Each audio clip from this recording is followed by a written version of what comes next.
Bikosinu, Ume askatas in the morning, half an more.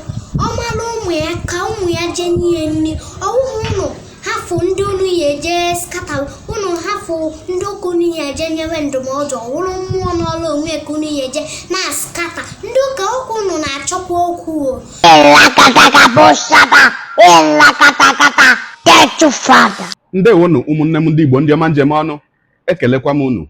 Ebe nsi ewetara unu ozi a bụ n'ụlọ ozi ndị sim.ha asịrị FM. Aka m bụkwa nwanne gị nwoke 042 Solex, onye akụkọ ụwa.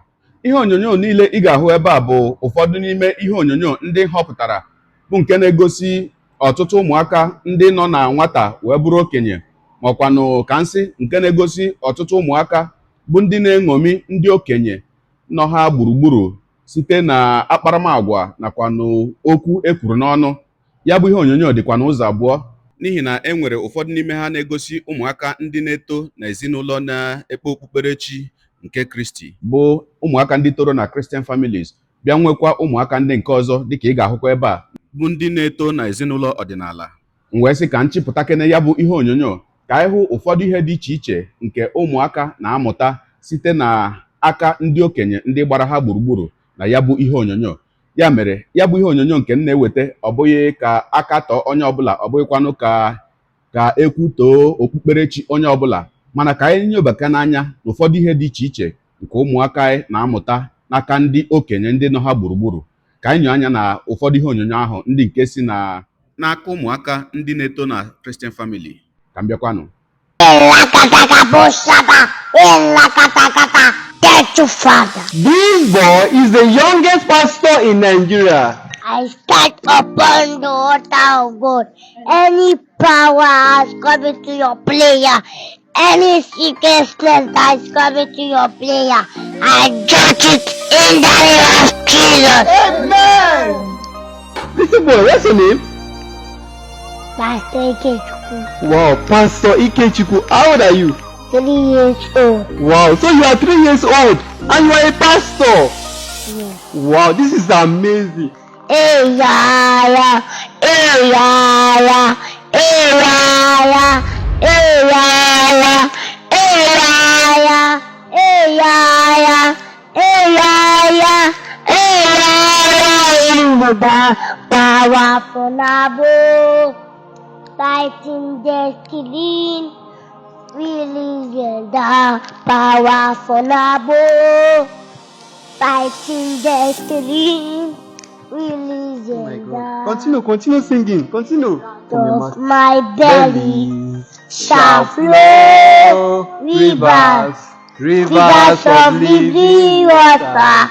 Yeah. Wow, this boy is great. This boy is so talented. Where's your mommy? Mommy, please come. Oh my God. Please come, ma. What's your name, ma? I'm Miss Fumi. Okay, okay, Miss Fumi. Yeah. Wow. Your boy is so talented. For how long has he? How old is he? He's 3 years old. Yeah, he said that. He said he's 3 years old. Like this boy is so amazing. Like I'm so surprised that 3 years old boy can pray so perfectly. Like he speaks in tongues. It's so amazing. So which church do you attend? For the Million Church, Fire Embassy. Fire Embassy. Yeah. So like for how long now have you discovered him? Since 1 year.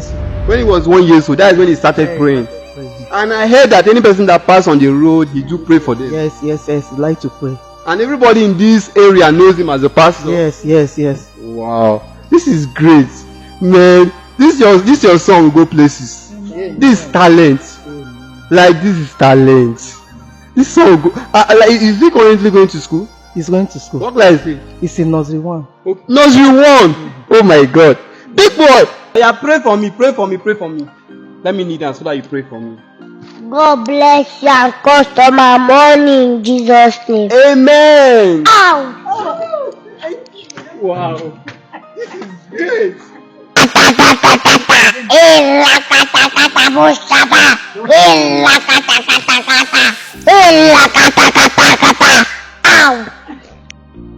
I want to thank God for the life of this young child.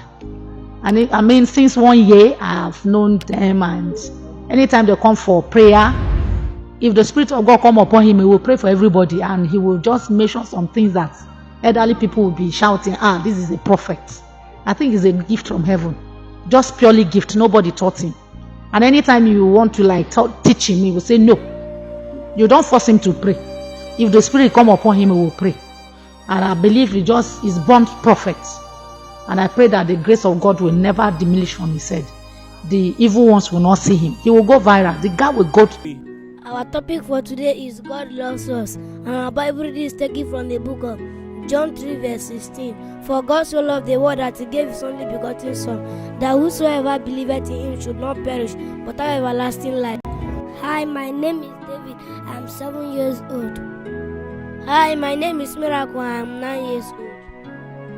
Hi, my name is Elijah. I'm 11 years old, and we are all children evangelists. How old were you when you started preaching? I was 4 years old. What led you to start preaching? The Holy Spirit. How did you know that it was the Holy Spirit that led you? Because the Holy Spirit that gives people boldness. Okay, so how did you start this group? We started by preaching. Preaching. Okay. When did your brothers join? The time that they were 5 years. Okay, so at first it was only you. Yes, sir. What did your parents say about it? Say it is good. Okay, so you go preach to people. What do you tell them? We tell them to repent from their sin. Okay, what else do you tell them? That Jesus Christ is coming again and Jesus died for them. Okay. So have you had any challenge going about your preaching? Have people challenged you? Yes. What did they used to tell you? They said that we used to preach, that we should be preaching, that people should not be giving us things. Okay, that's what I don't understand. As in, No. sometimes they used to send us away that we should not preach. Okay, that I should not preach. Why? That you should be in school or what? They said that we are too small. To be preaching. Yes. But did that stop you? No. Why? Because we know Jesus also like what we are doing. Okay. So, your mom, is that your mom? Mama, please come. Let's talk to you. Ọkwa ikirichala nke ahụ. Ngwanụ na-etufughị oge ka anyị nyewekwa anya n'ihe onyonyo ọzọ bụ nke na-egosi ụfọdụ ụmụaka ndị nke a mụrụ n'ezinụlọ ọdịnala ka anyị nụrụ n'olu ha ma mara n'ụdị ihe ha na-amụta n'aka ndị okenye ndị nọ ha gburugburu. Ka anyị tinyekwa anya n'ihe onyonyo nke ahụ ka m bịakwanụ. Ndị ụka biko zinụ unu askatazina mmụọ niile hafụnụ mmụọ ọmalụ ụmụ ya ka ụmụ ya jenye nri ọwụhụ unu hafụ ndị unu ya eje skata unu hafụ ndị ụka unu ya eje nyewe ndụmọdụ ọwụrụ mmụọ n'ọrụ onwe ka unu ya eje na skata ndị ụka okwu unu na-achọkwa okwu o ndị ụka ihe menuba na brọda m kụrụ ngwụlọ ruo tie na ọnọbeghị ndụ mmadụ na-ekunite ebe anụnwa ebe a nọba anụnwa ihe menu na ọkụrụ ngwụlọ ndị ichie ebe nna anyị ndị ichie ebe nna ma ọmemụ ọ gbatuchiri ibe ha bagụrụ ọ sị na Holy Ghost fire na ha bagụrụ onweghị ike n'ahụ ya na ha bagụrụ enweghị ike n'ahụ ya na mmụọ niile dị n'ebe anụnwa na enweghị ike n'ahụ ya ọ gbatusiri ndị ichie ebe nna anyị gbatusie ndị ichie ebe ma ọmemụ si na ha enweghị ike n'ahụ ya gbatusie nne nwaanyị ogbugbu gbatusie ihe osisi butusie ihe niile dị ebe anyị si na ha enweghị ike n'ahụ ya egwuzie ekwe m o tolite ka o bido mmewe ka egbuchaziela ekwe m anyị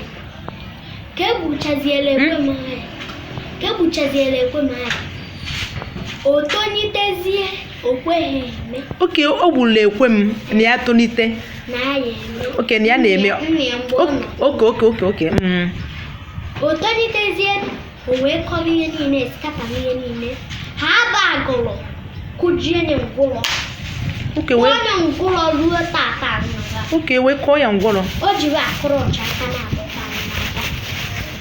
So ndị ụka ihe nna akọwatara ụnụ bụ unu na-eme ha bagụrụ Holy Ghost fire ojide nga Holy Ghost fire unu ma akwa na-emecha na ọ ya wakala unu n'afa. And ha mechaa ya Holy Ghost fire. Ọtọ na omebe Holy Ghost fire. Yes, ka nna gwa gị.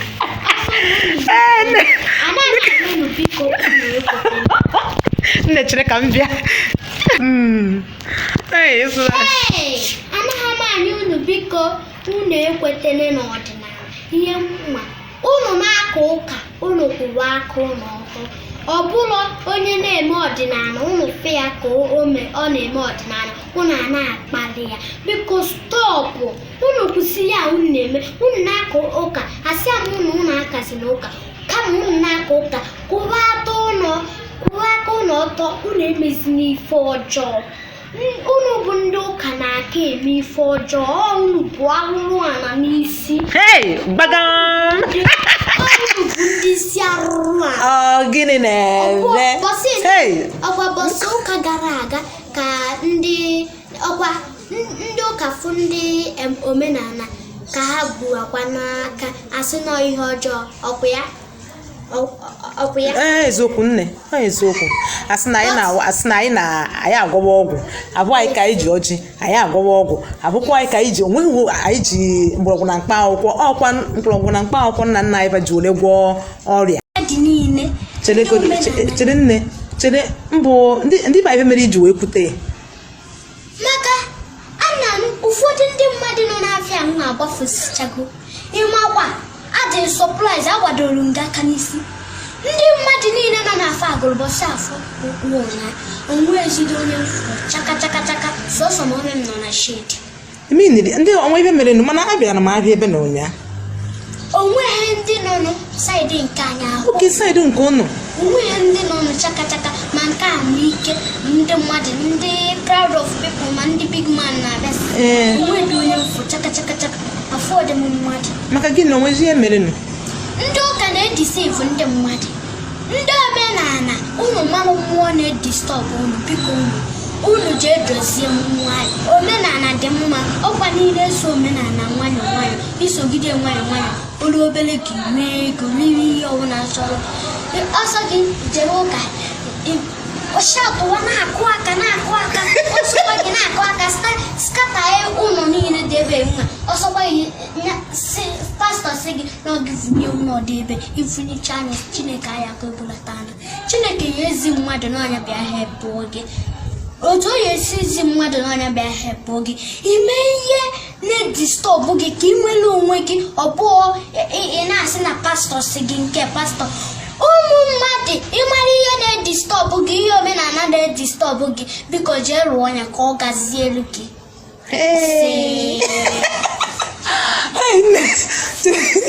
Chere onye na-adị m surprise ndị nke ka isi amachi ihe na nke ka isi amachi ihe ndị a niile kịta because na obere nwa dị ka go at your age na o nwere ndị nọcha na your age amachabeghị adaizi amaghadị ihe a na-akọ ọkwa 8 years ka ede.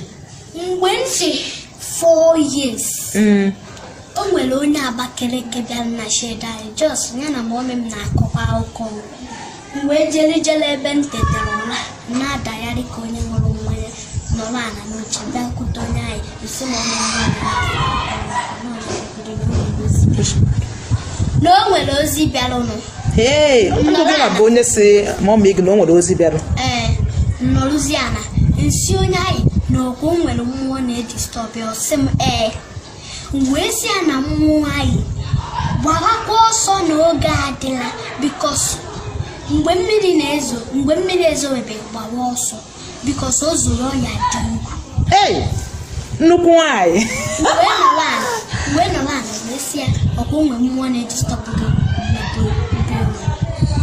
ọsị m wee si ya jiri ọkụkọ ọcha uti ọjị na anụ uti mmanya ya jere ebe uti mmanya n'ọnya jere ebe anyị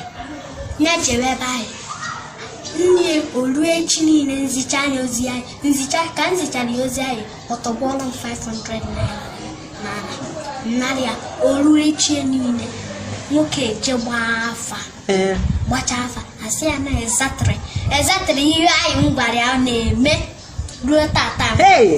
Nnukwu nwanyị shade anyị ma ihe na ebe anyị wee desi m n'eziokwu ama ngwa mmanya ọzọ dị n'igbo ma dị emere anyị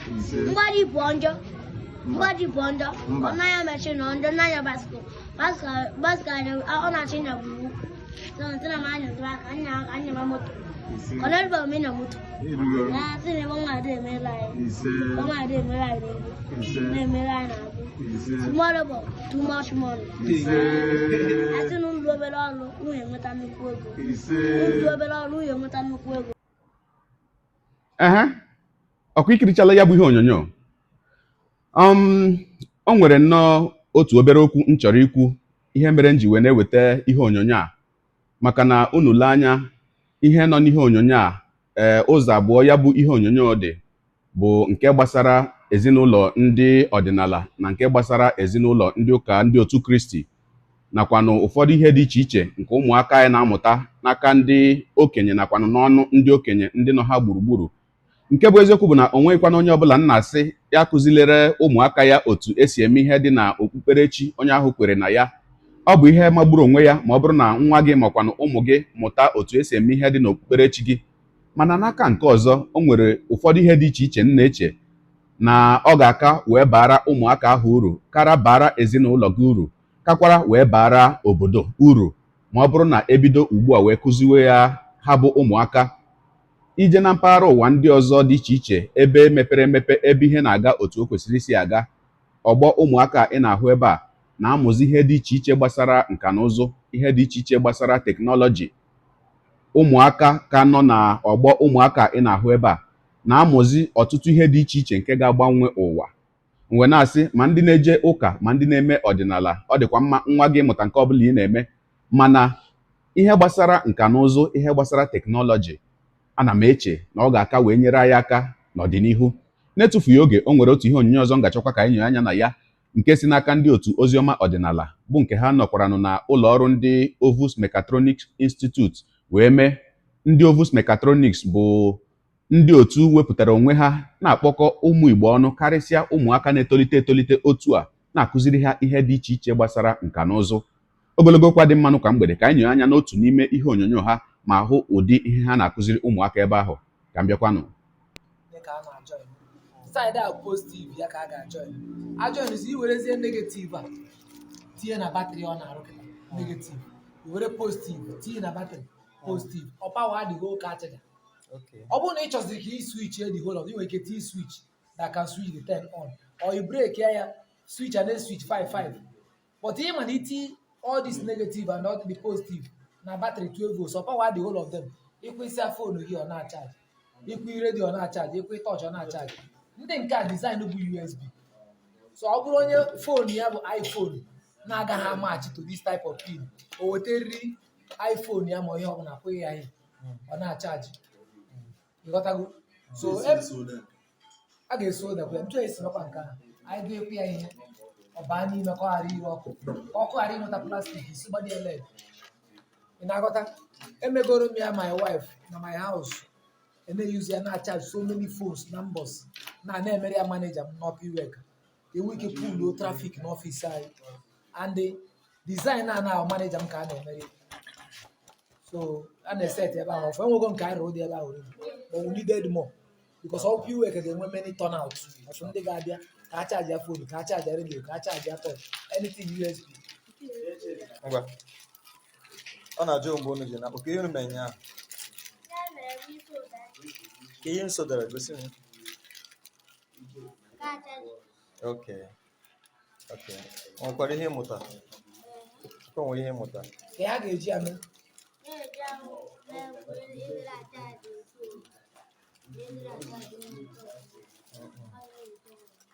Okay. Iso soda ị na-amụ ya mana ịmụta nwe soda ọgbatụ aka na-ego dị perfect na ya. Nwayọ Ebe anyị na-eji nakpụ nya n'ime abalị unu mụgidere anya n'ime abalị jisi ike. O nna kedu afọ gị? Chinwe. onye ebe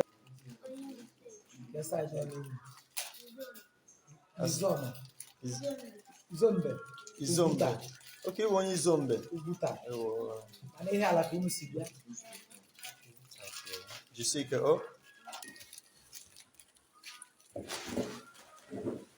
Thank you, Nemeba. Ebu ofu nwata akwụkwọ na ovus ebe a mechatronics. Thank you, Neme. Okay.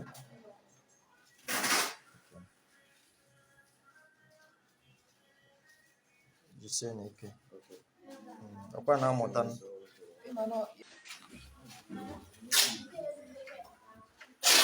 Anyị ka nọ na ovus mechatronics ebe anyị na-achịkọnọ ụmụ agwụ nka ndị nwere ụmụaka nwere onyinye pụrụ iche maka ịrụ nka idozi ihe nna ka ihe na-arụ ya inverter solar inverter. Okay. Onwe ihe nwere ike ịkọwara nwa obere ebe anyị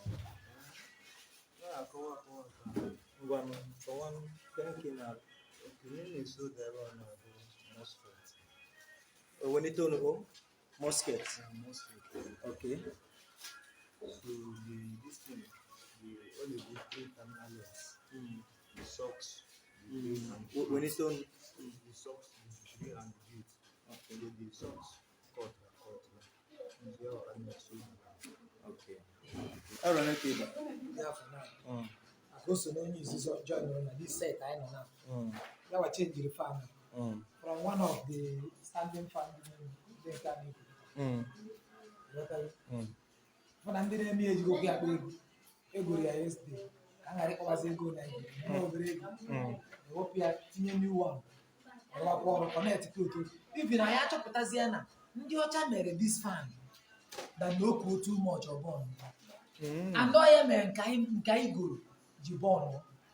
Mgbe anyị na-repair ya yesterday ndị egota new one obere ego tinye ya ife na-enwe ihe dị na this thing n'ụtọ na mma enwe ihe dị na ya mgbe anyị tiziri ya anyị ọfụna even the new one anyị goro na-anụ ọkụ and ihe ọbụla ị goro ọ na-anụ ọkụ like that ihe hapụ ọrụ ọnụ for some time ọ bọọlụ wee gwa 518 na na one of the line ma kọ ihe ahụ afa na ha wa my student na ihe okay atinye the thing nke ahụ butuo dị ọkụ ọ na ka na-ekusikwa ike etinyezi ọzọ ka mma ịgbagodo elu na-efe fan na-ekuru onwe so ọ bụrụ first experience ha ịweta fan change ya even na achọ ịrụ standing fan na nwaanyị na-adarụ ọtụtụ fan na level nchọ ka ha ma ọ bụ ifuru ayọ na anyị ga-eji aka anyị kụọ ayọ na produce ya aka ọyị onwe bụ emere before n'obodo iweta ayọ na ebe pan ntụ anyị si bee nke mba ibe ya produce okpa aka ọyị ya tinye everything ọ na-arụ ọnụ bụrụ moto so nna agbafana ihe a na-eri ya ihe m chọrọ ihe a na-arụ arụ ka nkụ